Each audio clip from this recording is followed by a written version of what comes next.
తీర్థయాత్ర కార్యక్రమానికి స్వాగతం. విశ్వ కళ్యాణం కోసం శ్రీమన్నారాయణుడు ధరించిన దశావతారాల్లో శ్రీ నృసింహావతారం విశిష్టమైనది. నరుని దేహం, సింహపు శీర్షం వెరసి నరసింహావతార రూపం. అలాంటి నారసింహస్వామి స్వయంభూగా ఆవిష్కారమైన క్షేత్రాలు ఎన్నో ఉన్నాయి. ఆ పరంపరలో సాకారమైన దివ్య నారసింహ క్షేత్రాలలో విశిష్ట, విలక్షణ, వైవిధ్యమైన నృసింహ సన్నిధానంగా వెలుగొందుతోంది విశాఖపట్నం జిల్లాలోని సింహాచల శ్రీ వరాహలక్ష్మి నృసింహస్వామి వారి దేవస్థానం.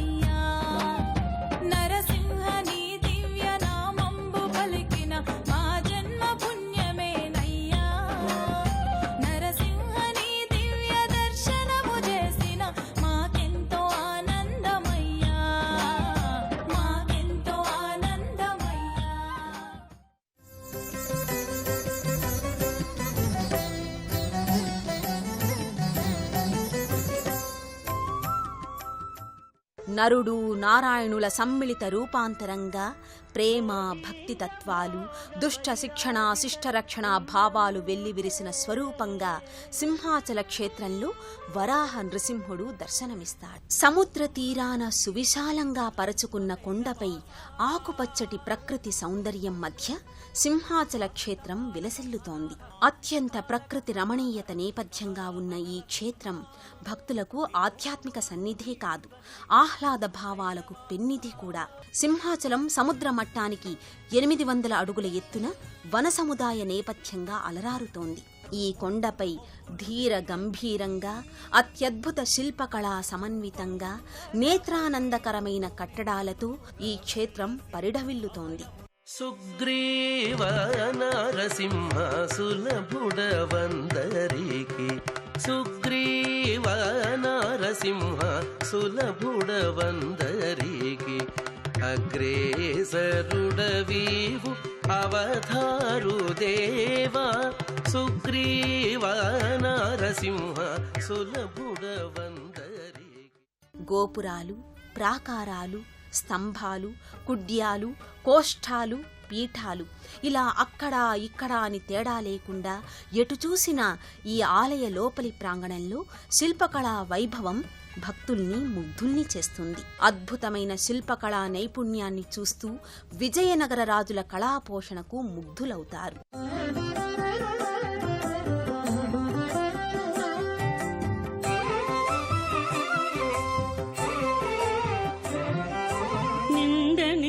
చోటులను నీ మహిమలే అండనే మొక్కేము నీకు ఆది నరసింహ, నిన్ని చోటులను నీ మహిమలే అండనే మొక్కేము నీకు ఆది నరసింహ, నిన్ని చోటులను నీ మహిమలే.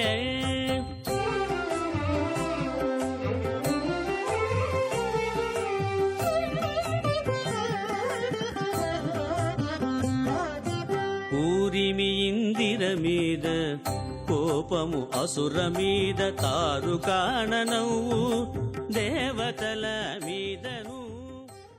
ప్రహ్లాద వరదుడైన నృసింహుడు భక్తునికి ఇచ్చిన మాటను సత్యం అని నిరూపించటానికి తాను సర్వభూతాలలో వ్యాపించిన విష్ణువునని తెలియజేసేందుకు ఏనాడు కనీ విని ఎరుగని అద్భుత రూపంతో అటు మృగము కాని ఇటు మనిషి కాని నృసింహస్వామి ధనుజ సభా మండపంలోని స్తంభంలో ఆవిర్భవించాడు.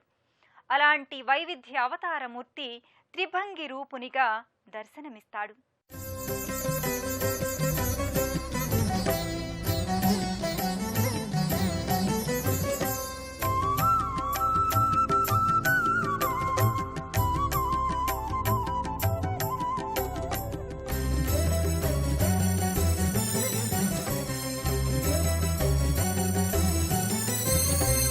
నరసింహ నరసింహ హరి నారసింహ నరసింహ నరసింహ జయ నారసింహ నరసింహ నరసింహ హరి నారసింహ నరసింహ నరసింహ జయ నారసింహ.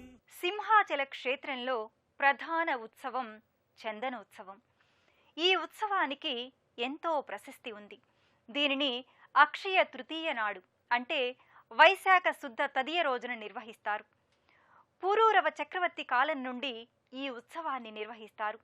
ఓసారి ఊర్వశి పురూరవులు విమాన విహారం చేస్తుండగా సింహాచల ప్రాంతానికి వచ్చేసరికి విమానం ఆగిపోయింది. స్వామి పురూరవునితో తానున్న ప్రదేశాన్ని వెల్లడించాడంటారు. మట్టి పుట్టల మధ్య ఉన్న తనని వెలికితీసి ఆలయ ప్రతిష్ఠ చేయవలసిందిగా ఆజ్ఞాపించాడు. పుట్టకు బదులు తనపై పుట్టమట్టికి సమతూకంగా గల చందనాన్ని అలదవలసిందిగా పురూరవునికి స్వామి చెప్పాడు. స్వామి పురూరవునికి గోచరమైన వైశాఖ తృతీయ నాడు తప్ప మిగతా అన్ని రోజుల్లో చందన చర్చితంగా స్వామి కొలువుదీరే సంప్రదాయం స్థిరపడింది.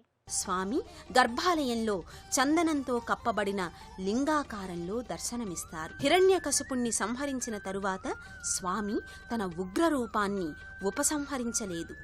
బ్రహ్మాది దేవతలు ప్రహ్లాదుడు ప్రార్థించినా ఫలితం దక్కలేదు.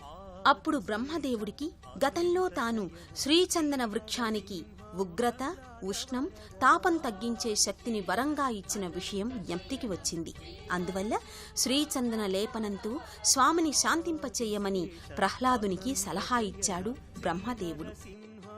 బ్రహ్మ ఆదేశాన్ని పాటించి ప్రహ్లాదుడు ఉగ్ర నారసింహుణ్ణి శాంతింపచేశాడు. అందుకే ఈ స్వామి ప్రతి సంవత్సరం వైశాఖ శుద్ధ తదియ నాటి చందనోత్సవం నాడు తప్ప మిగతా అన్ని రోజులలో చందనంతో పూర్తిగా కప్పి ఉంచబడతాడు. చందన పూతలో దాగి ఉన్న చల్లని తండ్రి నారసింహుడు సర్వులకు ఆరాధ్యుడు. అక్షయ తదియ ఈ క్షేత్రంలో మహావైభవంగా కొనసాగుతుంది.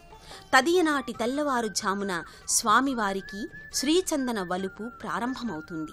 భక్తులను ఆ ఒక్కరోజునే 12 గంటల పాటు నిజరూప దర్శనానికి అనుమతిస్తారు. అక్షయ తృతీయ అర్ధరాత్రి నాడు 3 మణుగుల గంధం అంటే 120 కేజీల పచ్చి చందనాన్ని స్వామికి అలంకరిస్తారు.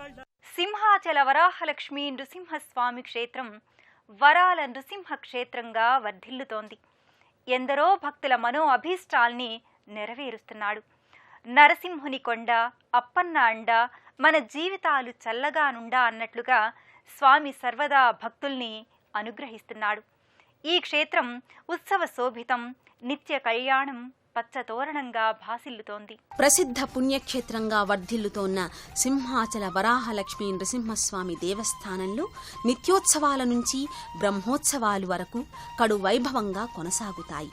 ప్రతి సంవత్సరం చైత్రశుద్ధ ఏకాదశి రోజున స్వామివారికి కళ్యాణోత్సవాన్ని నిర్వహిస్తారు. 20 అడుగుల ఎత్తైన రథంపై స్వామివారిని ఊరేగించే రథోత్సవం నేత్రపర్వం.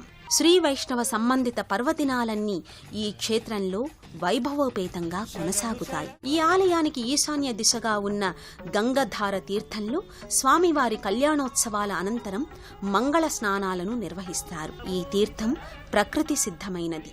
సముద్ర మట్టానికి 800 అడుగుల ఎత్తునున్న కొండపై సంవత్సరం పొడవునా ఈ గంగధార సజీవంగా ప్రవహిస్తుంటుంది. మూలికల సారాన్ని మిళితం చేసుకుని వచ్చే ఈ ధార జలం సర్వరోగ నివారణిగా చెబుతారు. భక్తులు ఈ తీర్థంలో స్నానాధికాలు ఆచరించి స్వామివారిని దర్శించుకుంటారు. ఈ ఆలయ ప్రాంగణంలో మరొక ఆకర్షణ కప్ప స్తంభం. దీని అసలు పేరు కప్పం స్తంభం. స్వామివారికి కప్పం చెల్లించి స్వామి అనుగ్రహాన్ని కోరడం కోసం ఈ స్తంభాన్ని ఆశ్రయించడం దీని ప్రత్యేకత. ఈ స్తంభంపై సంతాన వేణుగోపాల స్వామివారి మహాయంత్రం సుప్రతిష్ఠితమై ఉంటుంది. సంతానార్థులే కాకుండా సకల భక్తులు ఈ స్తంభాన్ని ఆలింగనం చేసుకుని స్వామికి అభీష్టాన్ని విన్నవించుకుంటారు. ప్రధాన ఆలయానికి ఈశాన్య దిశలో శ్రీ సింహలక్ష్మి అమ్మవారు, దక్షిణ దిశలో ఆండాళ్లు దివ్య సన్నిధి నెలకొని ఉంటుంది. ఇదే కొండపై నెలకొని ఉన్న త్రిపుర సుందరి సమేతుడైన త్రిపురాంతకేశ్వరుడు ఈ క్షేత్రానికి పాలకుడిగా వ్యవహరిస్తున్నాడు. సుందరాయ శుభాంగాయ మంగళాయ మహౌజసే సింహశైల నివాసాయ శ్రీ నృసింహాయ మంగళం.